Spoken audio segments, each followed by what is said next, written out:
네, 인사하겠습니다. 반갑습니다. 사랑합니다.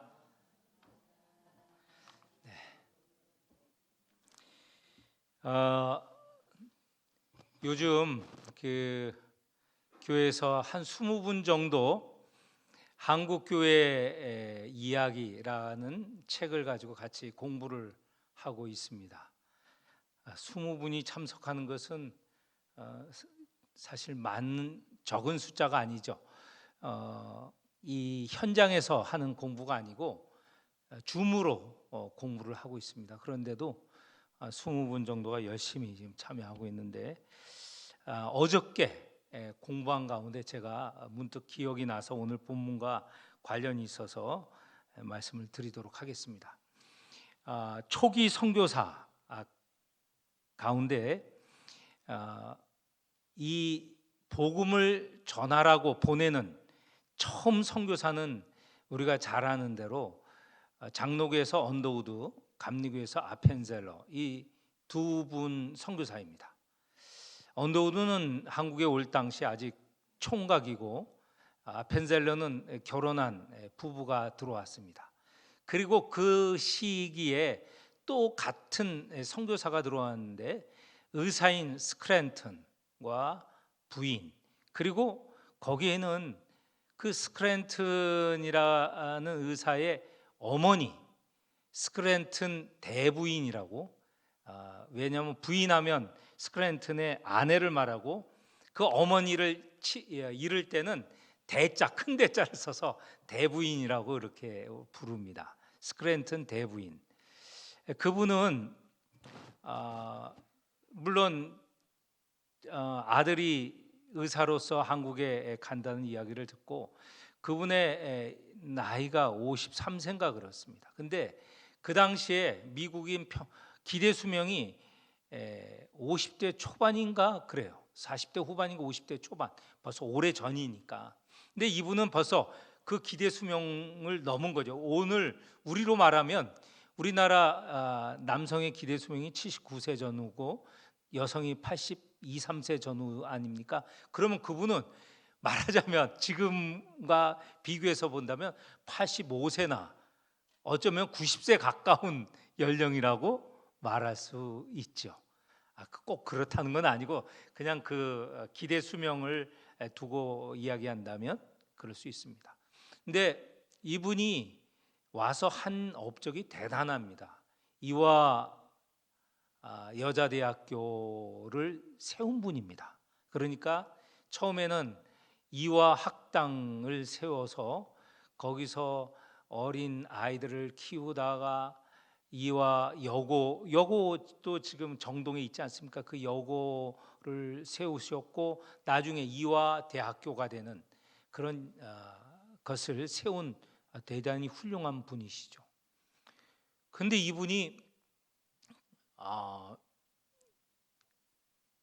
그 처지를 보면 대단한 분 아닙니까?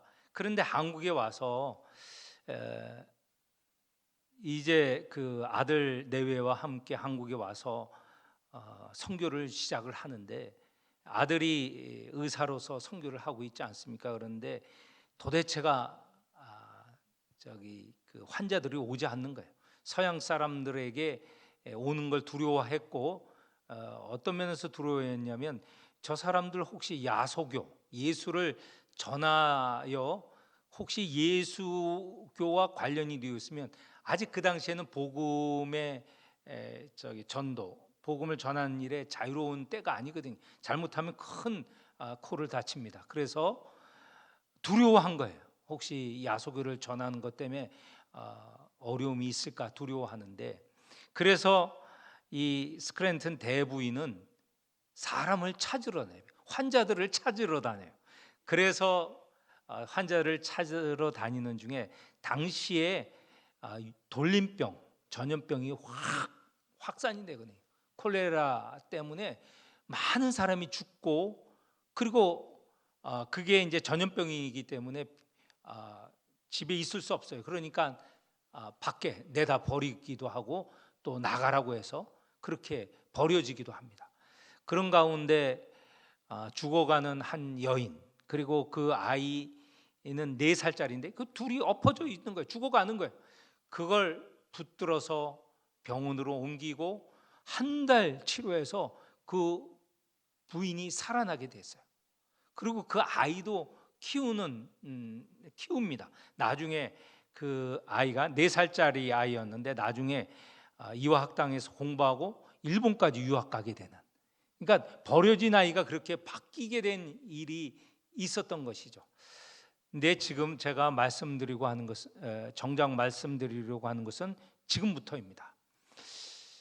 그 당시에 이 선교사들이 어린아이를 해코지 한다라는 소문이 있어요. 어떤 면이냐면 어린아이들을 불러다가 이 노예로 팔아먹는다는 소문이 들고, 심지어는 어린아이들을 잡아먹는다는 소문도 들렸어요. 왜냐하면 외국 사람들이 고기를 먹을 때, 소고기를 먹을 때 어떻게 합니까? 레어라고 하지 않습니까? 이 피가 있는, 바싹 굽지 않고 피가 나는 걸 먹잖아요. 그걸 보고는 야, 사람을 잡아먹는구나. 그리고 포도주를 마시잖아요. 그런 걸 보고 사람의 피를 마시는구나. 이런 소문이 돌았던 거예요. 이런저런 안 좋은 소문이 확 돌았습니다. 그래서 선교의 위기가 닥쳤는데, 그런 것을 두고 이제 한국인 가운데 몇몇 사람은 정말 그런가 아닌가라고 확인을 하기 위해서 그 선교사의 일꾼으로 들어가요. 그 중에 한 사람인 전덕기라는 분이 있는데, 이 스크랜튼 대부인의 집에 가서 일을 하게 됩니다.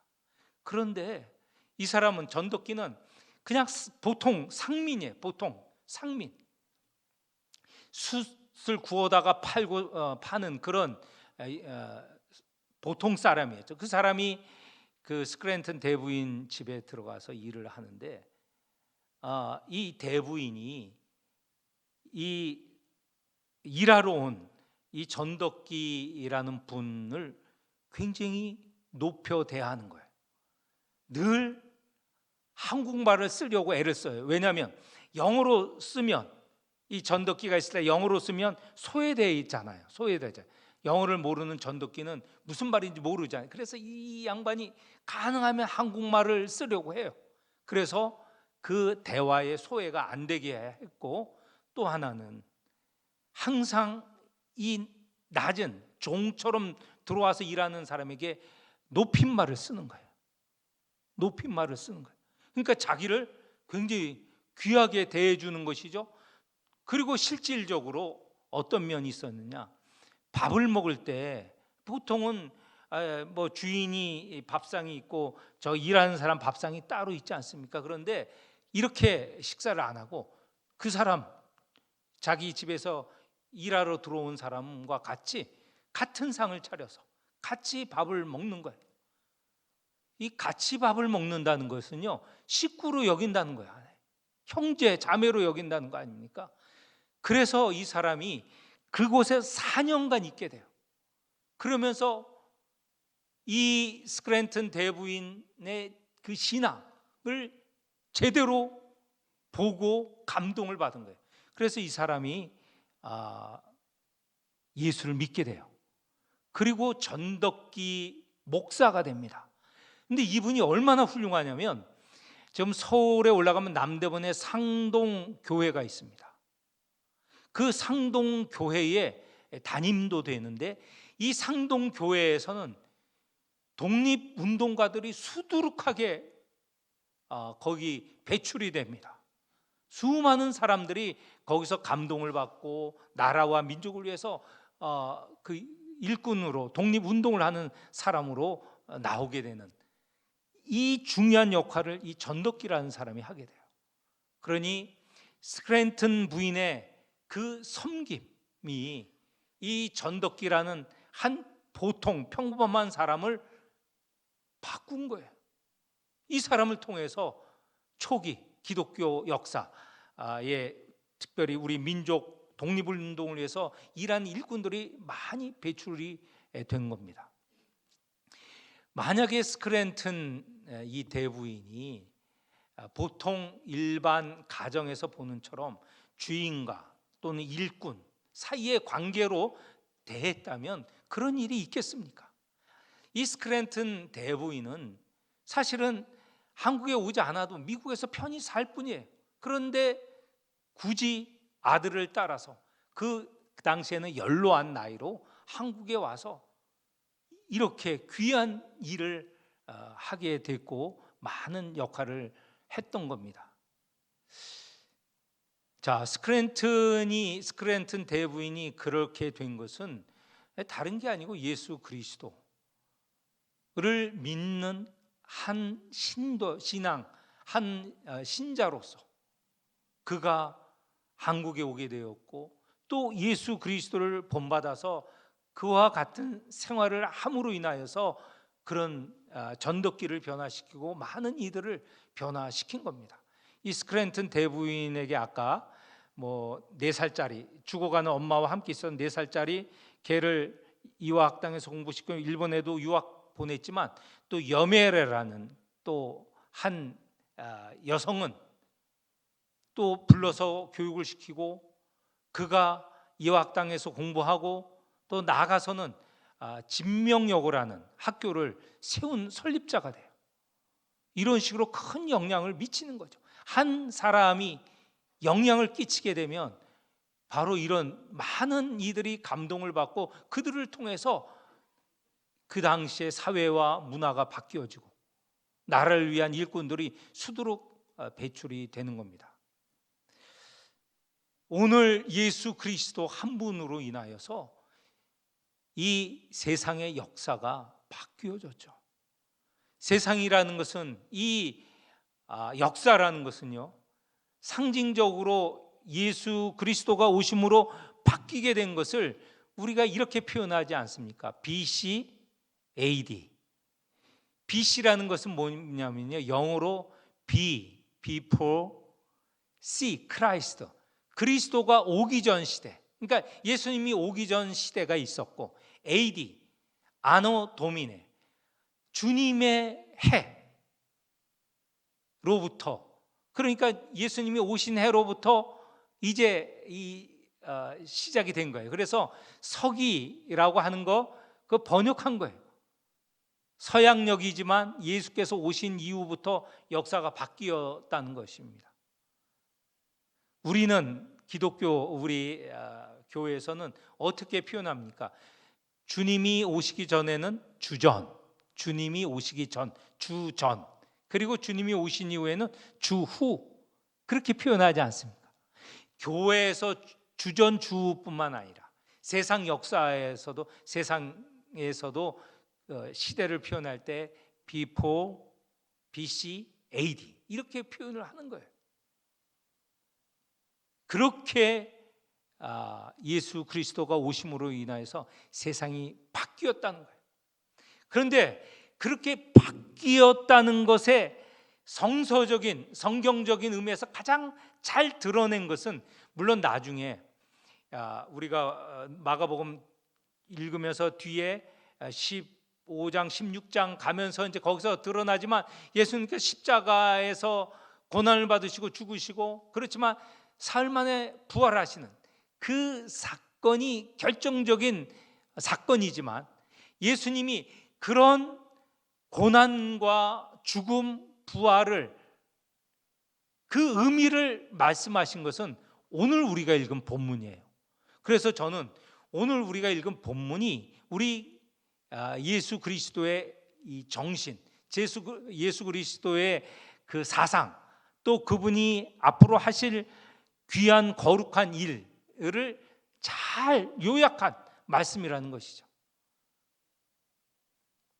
오늘 본문을 보도록 하겠습니다. 32절에서 34절까지 보면, 거기에 제목이 32절 위에 보면 죽음과 부활을 세 번째로 이르시다 라고 하였습니다. 이미 우리 앞에서 예수님께서 죽음과 부활을 두 번 공식적으로 말씀하셨습니다. 그리고 오늘은 세 번째예요. 그런데 사람이 어떤 일을 내가 하겠다라고 해도 그것을 이루느냐 아니냐라는 것은 결국 그 실천 여부에 따르지 않습니까? 아무리 고귀한 일이다 하더라도 그 말한 것과 그 일을 실천하는 것은 다르거든요. 앞에 첫 번째, 두 번째, 내가 죽지만 부활할 것이다 라는 그 두 번 말씀을 하셨고, 오늘 이 세 번째 말씀을 하시는데, 이 세 번째 말씀을 하시고 거기에 멈추시지 않고 이 말씀을 이루시기 위해서 실행을 하세요. 실행을 한다는 것은 예루살렘으로 올라가셔요. 지금 예수님의 주 무대는 갈릴리거든요. 갈릴리. 이 북부 지방 갈릴리에서 일을 하는데, 사역을 하시는데, 실행이 이루어지는 것은 남쪽 유다의 예루살렘에서 그 일을 이루신다는 것인데, 우리가 일반적으로 요즘 얘기하는 게 자기의 무대, 주 무대를 홈그라운드라고 하잖아요. 홈그라운드, 주 무대는 갈릴리예요. 갈릴리에는 편도 많고 예수님을 따른 사람도 많고 지지하는 사람도 많아요. 그런데 저 예루살렘은 그런 사람이 거의 없습니다. 오히려 예수님을 공격하려는 바리새인, 제사장, 그리고 이방, 로마 군대, 로마가 있는 것이죠. 이 주 무대를 떠나서 예루살렘으로 간다는 것은 사실은 굉장한 결단이 있고 그것을 실천하고자 하는 굳은 의지가 있어야 돼요. 근데 예수님께서 첫 번째, 두 번째는 갈릴리에서 말씀하시고 세 번째는 예루살렘 가시는 길 가운데 말씀을 하시는 거예요. 이 말이 고난과 죽음이라는, 그리고 부활이라는 것을 실천하는 모습을 볼 수 있죠. 32절에 보면 예루살렘으로 올라가는 길에 예수께서 앞서 나가시는데 제자들은 놀라고 두려워했다고 해요. 왜냐하면 첫 번째, 두 번째, 내가 죽을 것이다 라고 하는 말이 얼마나 무서운 말이에요. 자기들이 따르고 적어도 3년간 따랐던 이 선생님이 죽는다고, 또 죽을 곳으로 가시는 걸 보고 이 제자들이 당연히 놀라고 두려워한 것이죠. 그래서 감히 말을 못해요. 그러는 제자들에게 33절, 34절 말씀을 명확히 하십니다. 세 번째 죽음과 부활을 말씀하시는데 33절, 34절 같이 읽어볼까요? 보라, 우리가 예루살렘에 올라가노니 인자가 대제사장들과 서기관들에게 넘겨지매 그들이 죽이기로 결의하고 이방인들에게 넘겨주겠고 그들은 능욕하며 침뱉으며 채찍질하고 죽일 것이나 그는 사흘 만에 살아나리라 하시니라. 이제 세 번째 말씀을 하실 뿐만 아니라 이 말씀대로 예루살렘으로 올라가시는 것이죠. 자, 이렇게 세 번이나 말씀하셨으면 제자들 당장 여기 앞에 보면 두렵고 놀라워했다고 했잖아요. 그러면 이들이 얘기할 것은 자기 선생님의 죽음을 또 부활을 깊이, 이게 무슨 뜻인가 서로 이야기하고 논의하고 이 의미를 제대로 알려고 하고 우리가 정말 따라갈 수 있는가, 이런 거에 대해서 관심이 있어야 되잖아요. 집중해야 되잖아요. 그런데 첫 번째, 두 번째도 예수님께서 기껏 말씀하시고 나선 그 다음에는 자기 멋대로 생각하잖아요. 오늘 이 세 번째 말씀을 한 후에도 제자들은 전혀 엉뚱하게 지금 서로 간에 논쟁을 하는 겁니다. 35절에서 42절까지 보면 이런 말을 합니다. 세베대의 아들 야고보와 요한이 예수님께 나온 거예요. 앞서 가시는 예수님을 이제 그 앞에 이제 다가가는 거죠. 그러면서 요청을 합니다. 어떤 요청이냐면 37절에 보면 주의, 같이 읽겠습니다. 37절 우리 한번 같이 읽겠습니다. 여짜오되 주의 영광 중에서 우리를 하나는 주의 우편에 하나는 좌편에 앉게 하여 주옵소서. 지금 첫 번째 고난, 그리고 죽음, 부활, 두 번째 마찬가지 그런 말씀을 하시고 예수님께서 당신이 그리스도라는 걸 알려주셨잖아요. 그리스도는, 누가 그리스도냐면 왕이나 제사장이나 그리고 예언자가 그리스도가 돼요. 왜냐하면 그리스도라는 것은 기름 부음 받은 자이거든요. 당시에 기름 부음 받은 자가 방금 말씀 이 세 종류 중에 한 사람이에요. 근데 주로 그리스도는 왕을 지칭하기도 해요. 예수님이 그리스도다라고 할 때는 거기에 의미에 물론 예수님의 삼중직을 말한다고 신학적으로 얘기해요. 왕이기도 하고 예언자이기도 하고 제사장이기도 하고 다 맞는 말씀입니다. 그런데 크게 드러나는 표현은 왕이란 뜻이에요. 예수님은 당신을 그리스도라고 말하고 또 스스로 그리스도라고 이해하고 있으셨어요. 지금 예루살렘에 가서 그리스도로 예루살렘에 올라간다는 것은 예루살렘에서 왕으로 드러난다는 뜻이잖아요. 그런데 예수님께서는 어떤 왕이냐라는 게 중요하다고 제자들에게 가르치시는 거예요. 왕은 지배하고 통치하고 억누르는 왕이 아니라 고난받고 섬기고 그리고 죽는 왕이에요. 그런데도 여기에 지금 이미 첫 번째, 두 번째 다 그것을 알려주셨는데도 여기에 세베대 아들 야고보와 요한은 예수님께서 그리스도로 예루살렘에 올라가시면 아마 왕으로 등극하시고 온 세상을 다스릴 거다라는 그런 헛된 믿음을 갖고 있었어요. 그러니 주의 영광 중에 주님께서 왕좌에 앉으시면, 왕이 되시면 우리를 좌편 우편에 앉게 해달라 라는 말을 하는 거예요. 그런 요청을 하는 것이죠. 37절 다시 제가 읽습니다. 주의 영광 중에서 우리를 하나는 주의 우편에 하나는 좌편에 앉게 하여 주옵소서. 지금 예수님께서는 고난받으러 예루살렘에 올라간다고, 고난받는 왕으로 예루살렘으로 올라간다고 하시는데 이 제자들은 그걸 들을 생각은 없고 단지 왕이라는 것에 집중하여서 자기들을 좌우편에 앉게 해달라는 그런 욕구가 있는 거예요. 이렇게 세베대가 야고보가 요청을 할 때 그러면 다른 열제자는 야 저거 지금까지 우리 선생님께서 가르쳐 주시는 거 헛되이 듣고 있구나, 잘못 이해했구나, 저렇게 어리석은 놈, 그렇게 했습니까? 이 열제자도 똑같은 거예요.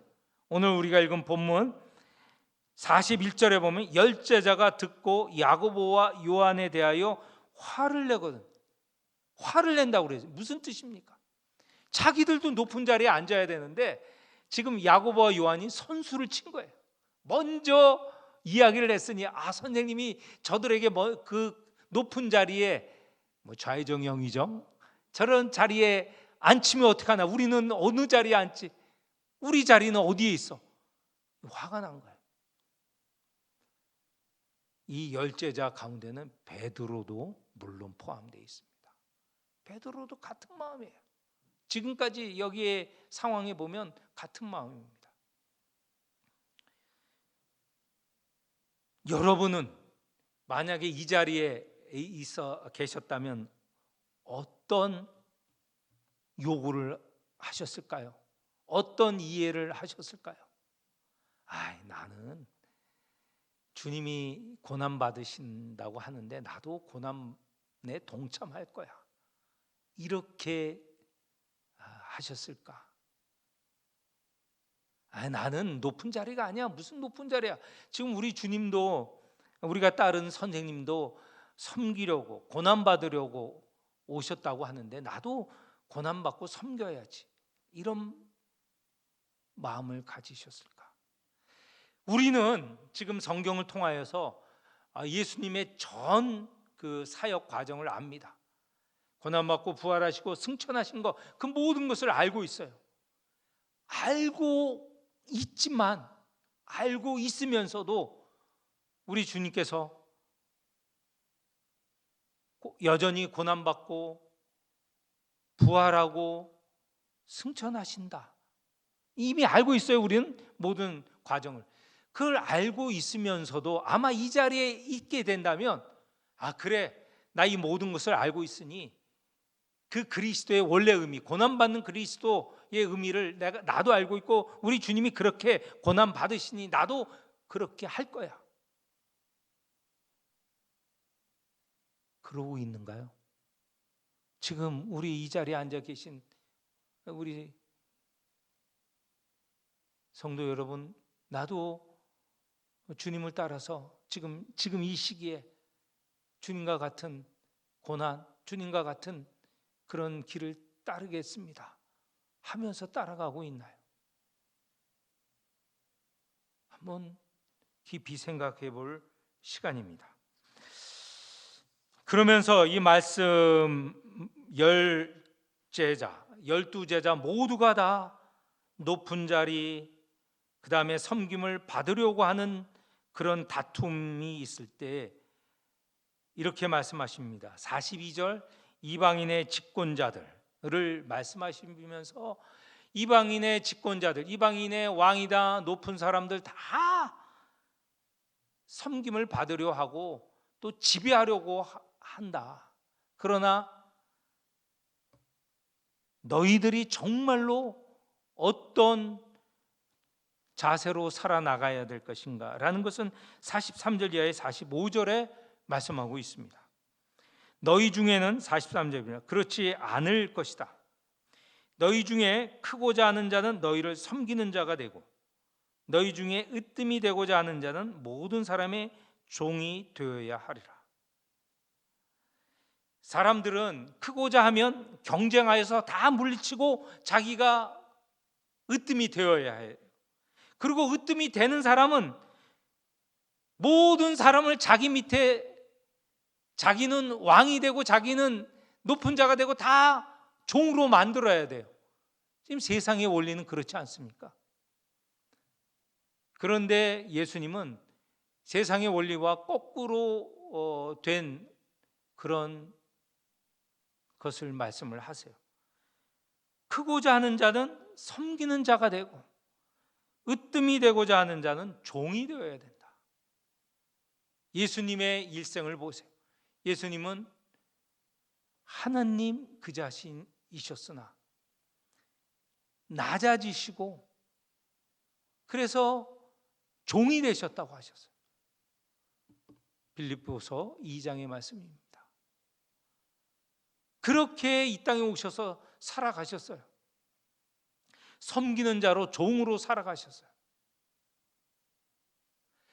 이렇게 살아갔기 때문에 하나님께서 그분을 들어서 모든 이들이 무릎을 꿇게 하신 것이죠. 으뜸이 되신 겁니다. 종이 되셨고 섬기는 자가 되셨기 때문에 하나님께서 그를 높이신 것이죠.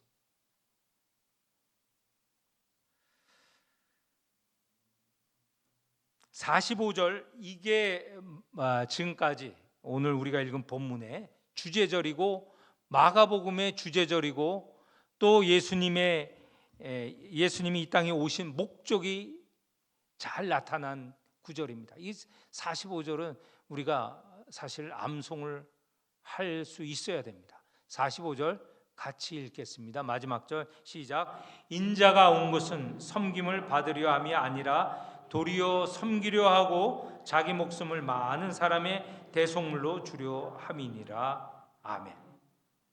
여기 보면 인자가 온 것은 예수님 스스로 자기가 이 땅에 오신 목적을 말씀을 하셨어요. 섬김을 받는 게 아니고 섬기려 하고 또 많은 사람을 위해서 희생물로 오셨다고 말씀하셨어요. 이렇게 오신 예수님께서 우리에게도 같은 걸 요구하십니다. 너희 자신을 비우고 부인하고 나를 따르라. 부인하고 비우라고 하셨을 때 그 의미는 섬기고 종이 되라는 뜻이죠.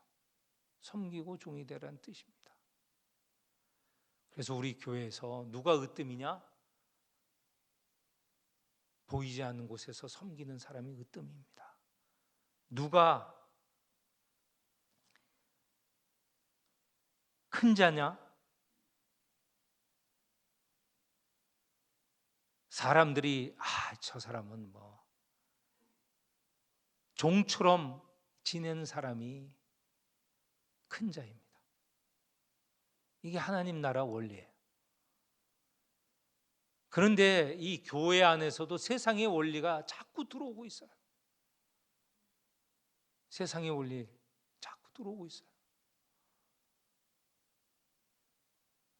교회의 이 아름다운 원리가 세상 밖으로 나가서 세상을 변화시켜야 되는데 거꾸로 세상의 경쟁의 원리, 다툼의 원리, 이게 교회로 들어와서 그냥 높아지려고 하고 그리고 큰 자가 되려고 해요.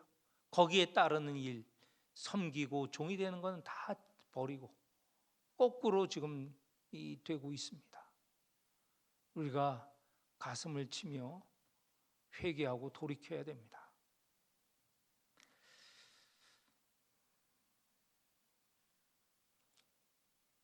오늘 이 말씀이 마가복음의 중심 구절이고 핵심 사상이고 또 예수님이 이 땅에 오신 이유를 분명히 말한 것입니다. 우리도 이 말씀 43절, 44절, 45절 특별히 45절 말씀을 가슴에 새기는 그런 시간이 되시기를 축원합니다.